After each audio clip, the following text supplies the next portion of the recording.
Friends, ఇప్పుడే అందిన వార్త. మరో సీఎం జైలుకు ఒక్కసారిగా రాష్ట్రమంతా షాక్ అంటూ లేటెస్ట్ అప్డేట్ అయితే రావడం జరిగిందండి. వివరాలు అనేది వీడియోలో తెలుసుకుందామండి. కంప్లీట్గా వీడియోని చూడండి, స్కిప్ చేయకుండా. ఇన్ఫర్మేషన్ అయితే పూర్తిగా అర్థమవుతుంది. మొదటిసారిగా ఈ ఛానల్ వస్తే వెంటనే ఛానల్ సబ్స్క్రైబ్ చేసుకోండి.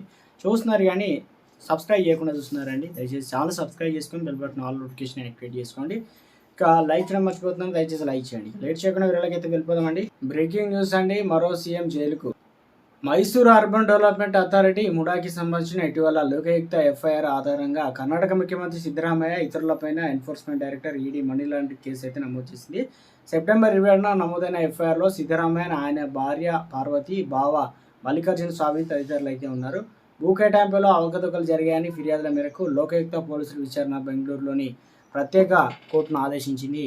ముడా ద్వారా ఆయన భార్య పీఎం పార్వతికి 14 స్థలాలు కేటాయింపులో అక్రమాలు జరిగాయని ఆరోపణలపై సిద్ధరామయ్య విచారణ జరిపేందుకు గవర్నర్ తావర్చంద్ గెహ్లాట్ ఆదేశాలు అయితే ఇచ్చారు. దీన్ని కర్ణాటక హైకోర్టు సమర్థించింది. కాంగ్రెస్ ఆధ్వర్యంలో కర్ణాటక ప్రభుత్వాన్ని అస్థిరం పరిచేందుకే బీజేపీ ప్రయత్నిస్తుందని సిద్ధరామయ్య ఆరోపించారు. కాగా అవినీతి ఆరోపణలపై ఇప్పటికే ఇద్దరు ముఖ్యమంత్రులు ఇటీవల